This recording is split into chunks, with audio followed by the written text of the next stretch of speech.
Our bodies grow and change and age, and so should our minds, in my opinion. So should our minds, our spiritual lives, even our sobrieties, those of us who are sober. If we walk into a meeting and we're saying the same exact thing that we were saying when we were a year sober, that's not great. It doesn't really show that we've, morphed and turned into somebody else and really embraced a new level of our best selves.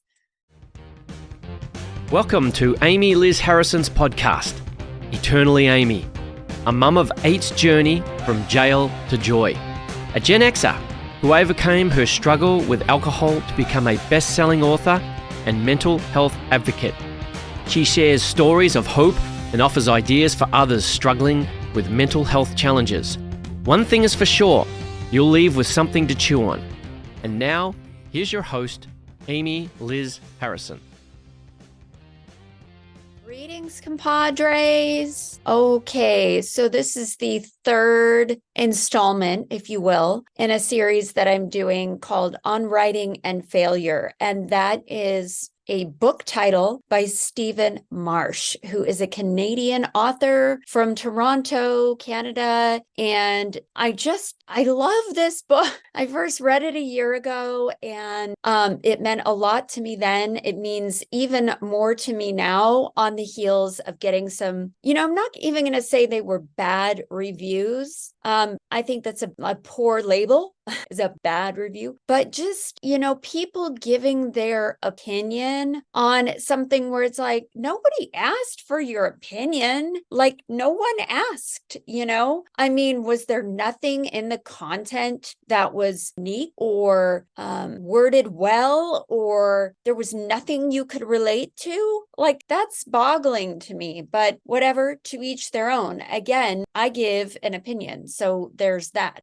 So I'm going to read a little bit, as I have been doing in this series, from On Writing and Failure by Stephen Marche. Okay, no whining. This is page 83, by the way, on the E version. No whining. It doesn't help, and it's probably wrong. You don't know what forces are shaping your future. Nobody does. The legend of John Keats is that he was killed by rejection, by bad reviews. Certainly after his death, his friends and editors promoted him that way. And then it goes on, it talks about Byron, talking about Keats. And then it continues on talking about how John Keats lay dying on the Spanish Steps, okay? And he could hear from his window, this is now page 88 of Stephen Marche's book, among the clatter of the street, the bubbling continuities of the nearby fountain, the sunken boat, and there, every breath in agony, he dreamed of a new poem, fusing the fountain with the brook he had leaned over as a boy, a dedication to the river goddess Sabrina from Milton's Comus. It could have been the greatest poem ever written, except that it has failed to exist. And then skipping down a little bit, it says, if it was that way for Keats, because he died before he wrote that poem, why should it be any different for you? Every time you attempt anything other than a revamped version of a massive success, you can expect the process to be next to impossible. Don't complain. It should not be surprising that it's hard to sell your feelings. What's surprising is that there are sometimes buyers. With any distance from this process, with any perspective whatsoever on the business of writing, the status games that consume literary careers quickly dissolve into absurdity. The accountancy is pure distortion. At best, a partial and temporary ledger keeping. Who thinks they're a success and who thinks they're a failure has nothing to do with success or failure. And then it goes into talking about Scott Fitzgerald and Hemingway having this encounter in a bar, and they're basically measuring their genitals. And and having this discussion about really it's the angle with which you are viewing the genitalia that is going to make the difference in how big or small one's genitals are. And it's funny, but it's also true. I've said it now in so far all two, and now this is the third of this series. It's perspective. It is people's perspective on what you're giving and presenting to the world, right?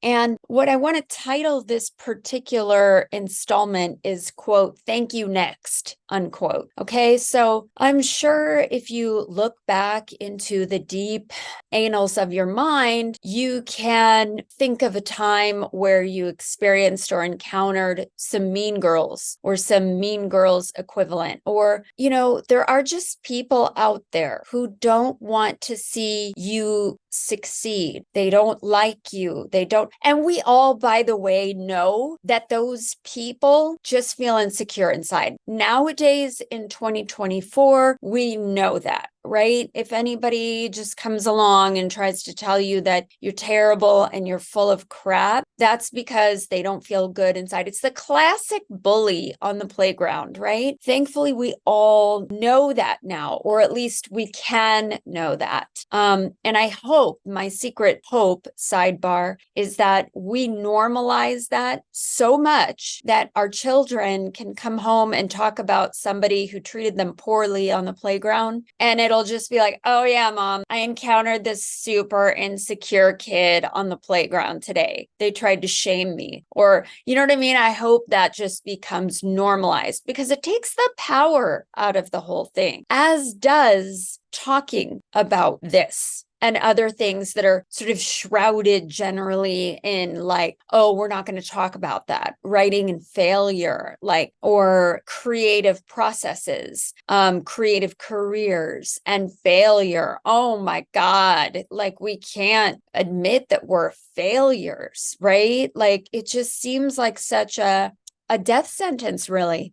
Barbara Cochran is another random sidebar, but the woman with the short, cute blonde haircut on Shark Tank, she literally had a career riddled with failures. That's the word she uses, is failures. And she was so used to failing that it became part of her success. Every failure became success for her. And oh my God, if that is not true, for most of us, that our lives are threaded through with these perceived failures. And I would argue that the people who don't fail and they just have this amazing skip to the top of the hill trajectory on their life are either lying or missing out, because some of the best gifts for me have come out of failures. And I mean, look at my sobriety journey, right? One could argue lying in jail, admitting to my innermost self that I was an alcoholic, that's a failure, right? I never think about it as a failure anymore. I did at the time. Now I'm like, oh my God, that was a new beginning. That was new life. That was a rebirth. That was the start of something incredible. And it was. And so, again, I bring it up again. It is that mindset. It is that reframing muscle that needs to be exercised on writing and failure, because bad reviews are for mean girls, right? And I'll tell you something. I have met wonderful fellow authors along this journey. And I've met some that are that bully on the playground, and they're just really not sure of themselves inside. They're just not, they're those people who feel better sabotaging somebody else because somehow they think that it validates their work or their way or what they've done. And so, thank you next. I'm not interested.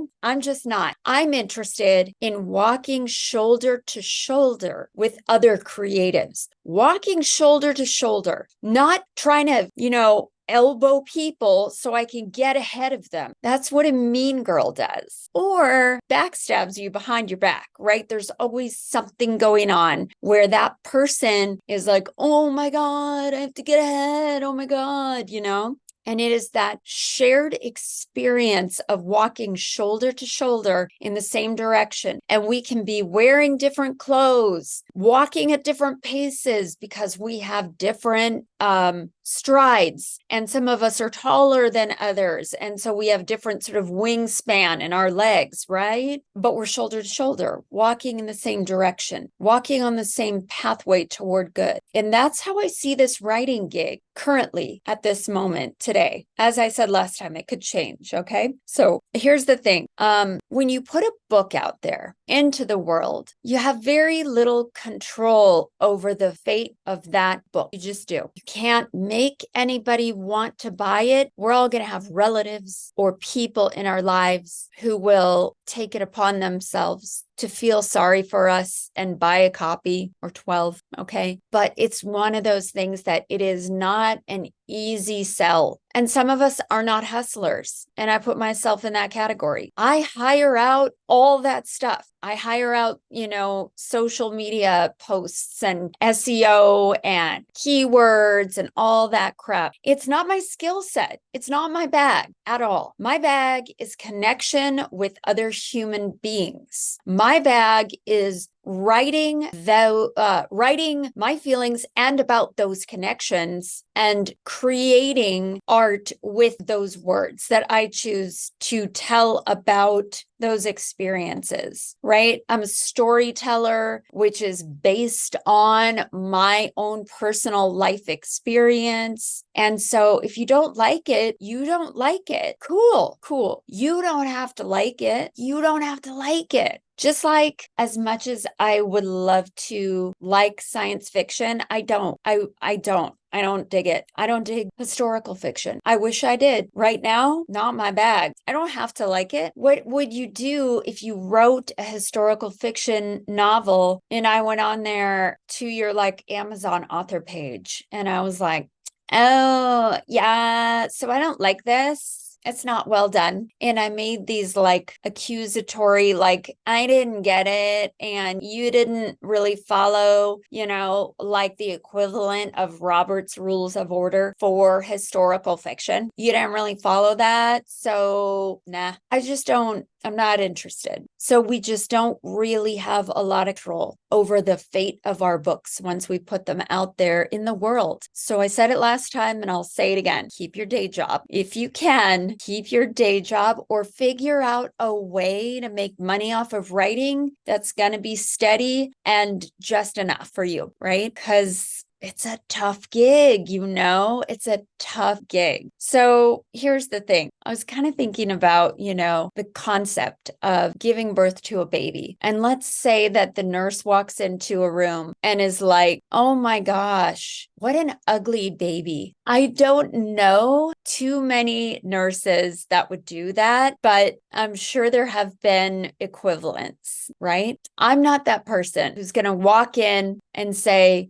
oh my God, what an ugly baby, because I think that baby is ugly, right? I'm going to look at that baby and I'm going to find the good, damn it. And you know why? Not just for the mother and the father or the couple, but for humankind, because if I can't say something positive, if I can't find something that is true for me and also positive, then I don't have business saying anything at all. That's one of my life rules, if you will. It's not really a rule, but I just don't see what good it is to tear something apart and tear it down, which is why a couple weeks ago when Elise Bryson and I were talking about Matthew Perry and now that he's gone and the whole ketamine abuse thing has come to light, people were like, oh, see, I knew it. He wasn't sober. Well, I knew it too. But you know what? I mean, I didn't know it as a fact, but I suspected. But I don't care. It is not my business. Does that mean that he didn't say valuable things that impacted people, that helped people, that held, the lighthouse and the lantern for somebody else in their life. No, it doesn't mean anything. It's a judgment on who he was and his character. And so, don't rip him down. The man is dead. Don't rip him down and say, oh, he wasn't sober, so everything was bullshit that he ever said. No, no.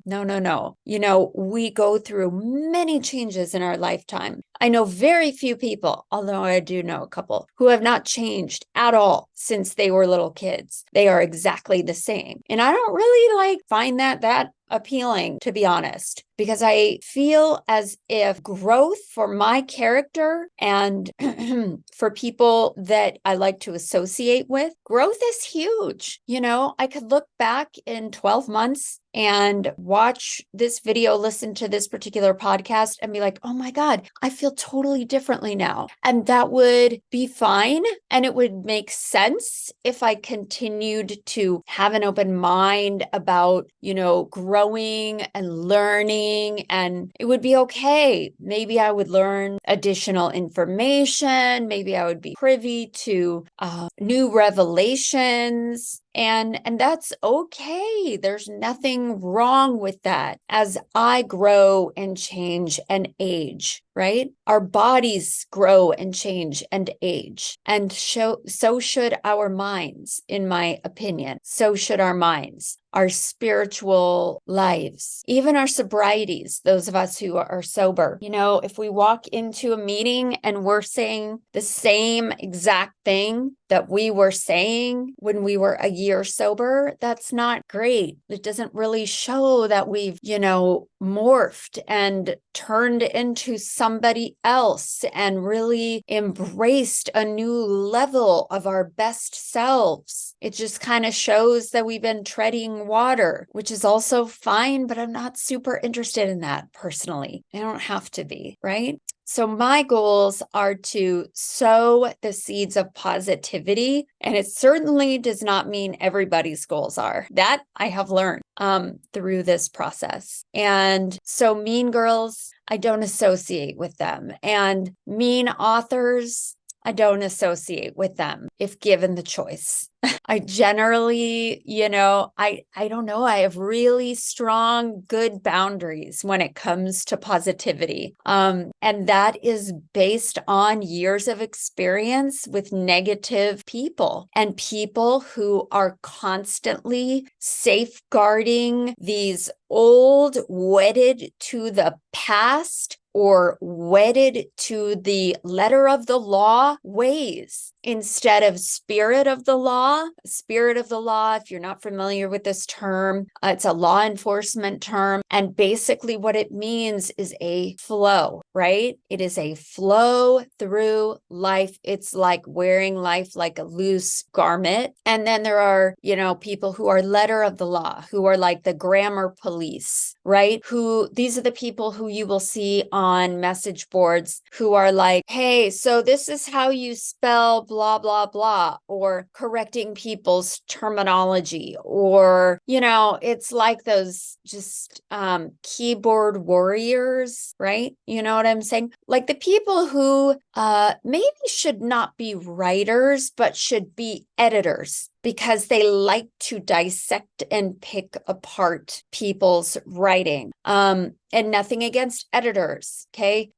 Editors, I believe in 100% in terms of spurring you on, bringing out what needs to be brought out from your writing, looking to see what you're trying to do and, sprinkling glitter on it, emphasizing it, making it better, right? Not trying to be rude and negative and basically tell you that you suck. Because writing is in its very nature refinement. I mean, that's what it is, right? Is getting, Anne Lamott always says, she talks about the shitty first draft, right? So writing is getting it all out there and then going back through and going, okay, what can I eliminate? What needs to be eliminated? What doesn't work? What do I love? And you wrestle with this piece of work, which is your writing. And you do it sometimes over and over and over again until you just can't anymore. And you know that you sort of can't make it any better. And sometimes you publish it as is. And sometimes that's the point where you bring in an editor and you go, read this. Does this even make sense? Because I'm too close to it now, right? It's an art form. It's an art form. When E. E. Cummings was told to play with typography, right? I mean, it's an example of somebody who was willing to go against the grain, and that's okay too. And you don't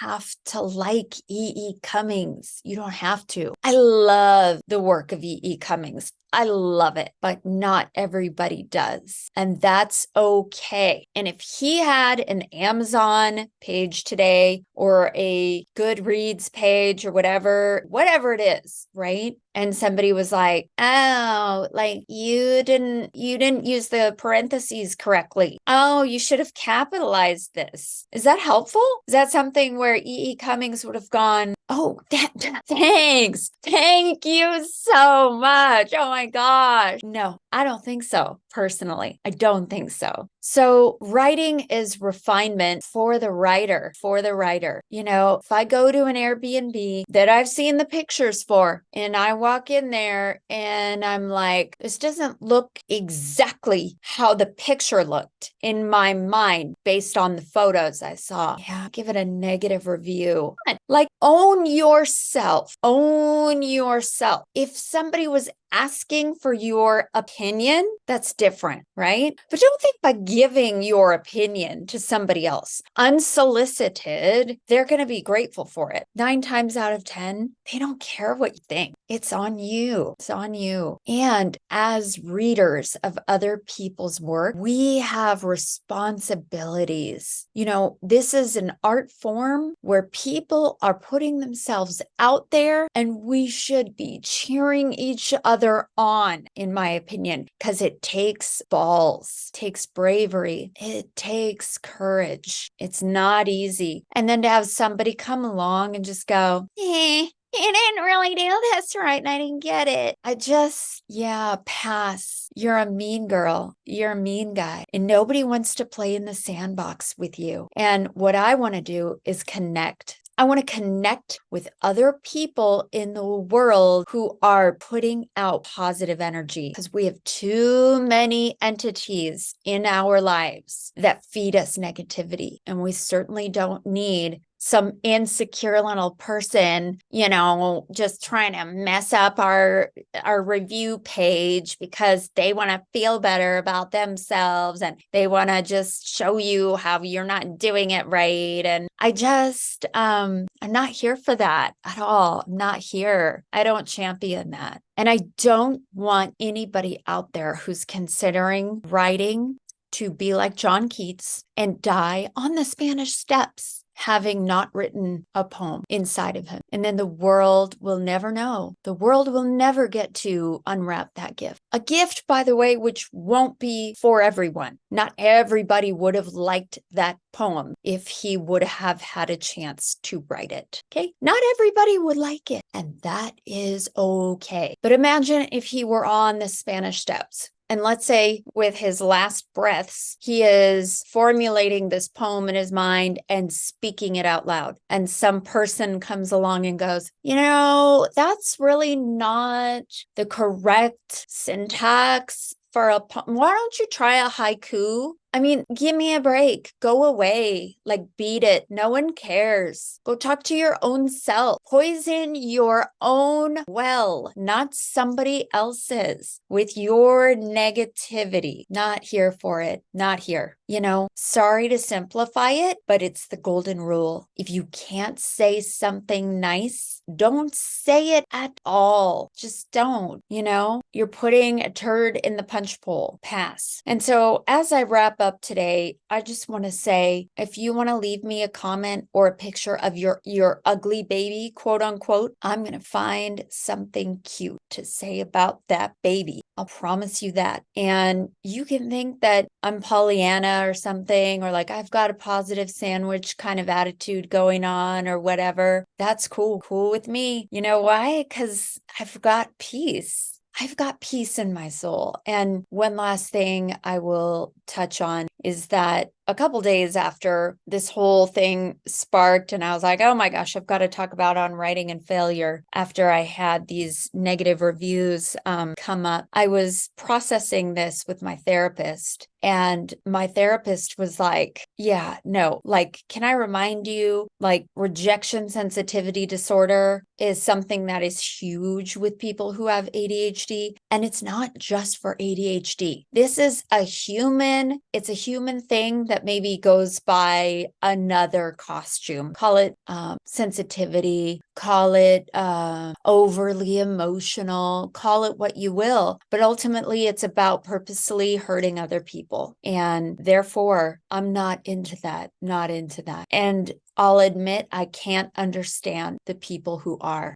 That may be something that I need to work on in the future. You know, I was going to maybe do a whole nother part to this series about this, but I'm not going to, because I feel like processing this book again has just helped me so much. And so I sort of feel like I don't need that extra part of this series. Although who knows, right? Tomorrow may be different. Surprise. Never know. But I will summarize this last bit that I was going to put a whole nother episode in this series on, which is the closest that I have ever got to being able to communicate my private world into somebody else's private world is inside 12-step rooms. And I alluded to this in one of the other episodes, but you hear different things. So sometimes I'll share something and somebody will come up to me afterwards and say, oh my God, I loved your share. And I'll be like, you did? I don't even remember what I said. I don't remember my point. In fact, when I was speaking, it sounded to me super rambly and not well thought out, but they're like, no, I totally get it. I was like totally identifying. And I'm like, okay, just weird. And then other times I'll be like, oh yeah, like what I dropped on you right there in that share. Yeah, man, that was profound. Like I just slayed that one. And nobody will say anything. And so you just don't know. You don't know the fate of your books. You don't know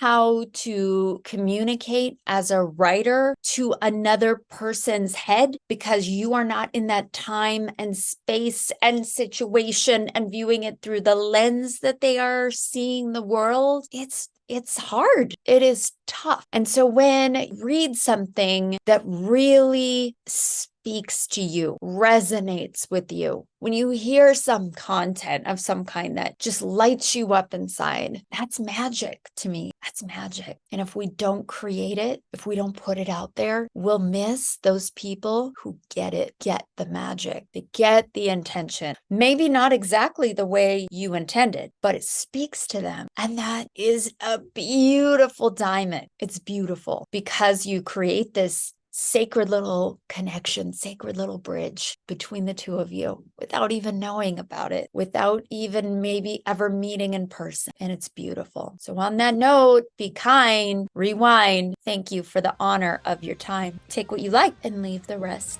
behind. Thank you so much for listening to Eternally Amy, a mum of eight's journey from jail to joy. Amy Liz Harrison is a best-selling author, speaker, 12-step coach, meditation teacher, and recovery advocate. To find out more, please visit amylizharrison.com. You can keep up with Amy on all platforms by following @AmyLizHarrison. Please subscribe and review this podcast. It means so much to us if you do.